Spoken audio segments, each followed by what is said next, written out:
Dobry Yutra Tuberovsky, long time no see. Some of you select audience that watch these, it may be a good thing. Anyway, before we get to the main topic, let me touch on a rather monumental decision by the U.S. Supreme Court this week, which has handicapped the right of plaintiffs to seek class action lawsuits. Against Walmart, there was a class action women's suit against its management for discrimination. However, they had combined many issues, such as promotion and pay, into one class action suit involving sex discrimination. The Supreme Court struck this down because the cases in themselves, according to the majority decision, did not add up to a single class action case, but could be broken down into several cases. So while this did not reverse the rights of class action suits, which they can't do, they did hamstring it by mandating that a class action suit can only be on a single issue and not a combination of issues around a single plaintiff or a single mass plaintiff, if this makes any sense to you. What they've done is set back the cause of class action suits. It's still possible to raise class action suits in a more direct manner at state and local levels or at the store level, but even in the face of a lot of evidence that showed sexual discrimination at Walmart, direct testimony that was raised from managers and former employees that showed the sexual nature of their hiring practices and their promotion practices, our good old corporate-friendly Supreme Court looked for reasons that they could deny this case, and they found them. So once again, it's no surprise that this U.S. Supreme Court has ruled in favor of capital and screwed labor in the ass once again. So this shows where equality under the law is at, as if last year's ruling wasn't enough. All right, well, onwards and upwards. This video actually will probably touch on it to some extent. A broad topic we have here, touched upon by many others, and goes to the heart of so many other topics I and others have raised, and which I don't presume to resolve in this or many other videos, but I'll add my bit to it here. And that is the cooperation and conflict between the individual and society. We exist, of course, on several different planes, as living organisms in a natural environment, as individuals within a social network, however that community is defined, a family, a formal political entity, what have you. Just as there are conflicts between the individual organism and nature, so are there conflicts between the individual and the society in which he or she lives, either between individuals or between individuals and the larger society. Excuse me just a minute. This larger society can be the community of persons directly, or the institutions that symbolize it and function in its name. A democratic regime is an attempt to reconcile the two states of being for the benefit of both society and its individual members. It does not always succeed, of course, partly because the operative terms are defined to the advantage of one or the other, sabotaging the social balance that is allegedly sought. At one extreme, we have the officially socialist regimes of the old Cold War. Though they do not exist any longer anywhere, they remain strong theoretical models, if only for rhetorical reasons. Anyway, in this model, they too claim to be democracies. People's democracies, they termed themselves, as opposed to the class democracies of the middle-class, Western, or bourgeois model. In the socialist people's democracy, the benefits of society were distributed to all its members on an equitable basis. Now that there was perfect equality in this, that was reserved for the later theoretical stage of communism, according to Marx, but there was a basic floor for the average citizen who would earn his benefits through the contribution of his productive labor. There were not, therefore, merely welfare states.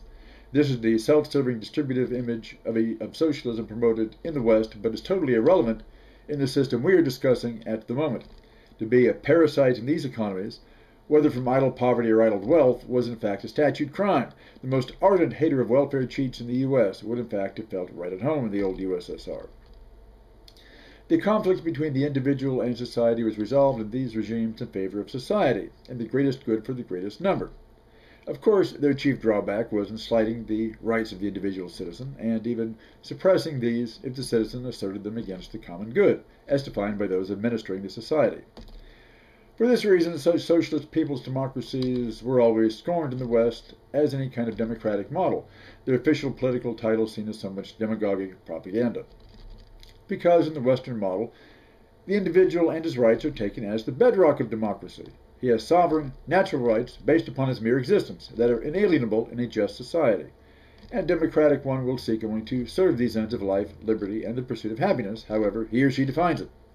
Society, or its objective expression, the state, has no business intruding on this sovereign self, nor do citizens have the right to make demands or claims upon one another without mutual consent or contract, unless one party is being punished for violating the rights or contract of another, or between another.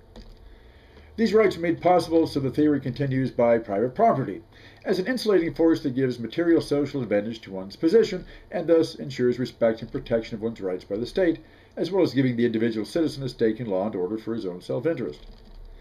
In practice, Western individualism, however beneficial in many ways, is a shield for the rich against the excessive demands of pure democracy. Individualism is a guarantee of social liberty, as long as private property is more or less equitably distributed in a middle-class society. But without equitable distribution, individualism becomes merely a sophisticated mask for protecting the privilege of the few at the expense of the many. A political con job, like people's democracy in Bulgaria, so much rhetorical, demagogic propaganda. This is seen most demonstrably in the libertarian view of the individual in society, where the Western model is taken to extremes, where the individual and society are moral opposites, even moral adversaries, just as much as in the old USSR, but where society, the state, and the needs of the many are expressed in both are to take a back seat if allowed on the bus at all. Economic inequity, even on the broadest level, is seen as compatible with individual liberty, which theoretically it is, but although it cannot square with democracy by positing individual liberty as synonymous with economic freedom, no matter how inequitable, they make it square with democracy, which, again, it cannot, by a false logic connecting the sovereign individual and his rights, inherent or self-proclaimed, with the greater good. Because even in a Western democracy, as we see, the rich will always demand a strong military and police so they and their rights, that is, their property, can feel secure. But of course they never do feel secure, nor can they, as their wealth starves both fellow citizens, whom they don't really acknowledge as such, and society in general. By neoliberal economics, they seek to square the circle.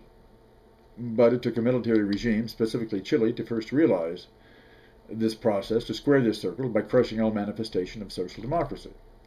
Now, no one likes a police state, and I am all for individual rights.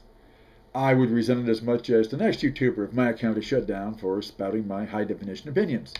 Hauling me off to some Abu Ghraib in Kansas, I will most assuredly take as a grave violation of my natural rights as a sovereign individual. Just as those who think differently from the mainstream are those most in need of individual rights. Freedom is for those who think differently, as the German revolutionary Marxist Rosa Luxemburg wrote before being murdered in cold blood by the forerunners of Helmut Kohl. Just so are personal freedom and political democracy necessary for those most deprived of their social rights. It's the poor who have the greatest need in and interest in democracy, because only through democracy's broadest application, embracing every individual regardless of race, gender, or property value, that protects his rights as an individual to life, liberty, and pursuits of happiness. A capitalist, property-centered regime does not consider him a full citizen because he has no property and thus is not entitled to equal respect and thus will have no equal rights. Even to speak the words equal rights in such a regime is considered verbal pornography. Thus capitalism and its individualism must twist democracy to serve its ends, to gut it in practice like a catfish, just as the party bureaucracy of the USSR had to so define and eviscerate the term to defend its privilege. So we can say that just as democracy is impossible without respect for the individual and his or her rights, so is it impossible without a social context in which to realize these rights in practice. Otherwise, they remain dead letters on paper, as we've seen far too often in the republics of Latin America. There's no reason a political democracy with equality before the law should be confined to a first world while struggling for social democracy is made a third world thing. When it becomes against the self-interest of either party to take a larger objective view, the result is either Chile or Cuba. Freedom is traded for security, and thus there is no real security even for those at the top of the heap. Because if a society owes its citizens respect for their basic rights as individual human beings, so does the individual need to take responsibility within and for the society he lives. When he withdraws into some ivory tower of intellectualism or property or law, he forfeits his duties as a citizen, his responsibilities, and he ensures the decay of the very foundation of all he values. These foundations are built on a social basis, whether he likes it or not. So, let's see who I have on speed dial who might help shed some light on this for us. I don't trust these things. Anything that I can't crank by hand or warm up a magneto just isn't real technology to me. Hello. Yes.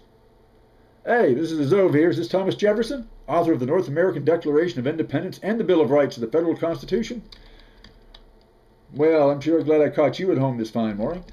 You're certainly the one man who can set us straight on individual liberty within the context of democracy. But there's just one thing. I want to put it respectfully, but, well, you were a slaveholder. And you never freed any of your slaves, even those 7/8 white kids you sired with your concubine Sally Hemings, until after your death. So, obviously there's a big, gaping, black dripping hole in your theory of the social context of free individuals in a democratic society, in applying freedom to all. And despite this, I was wondering what new insights you might have now. Oops. I think his landline hit a snag on the tombstone.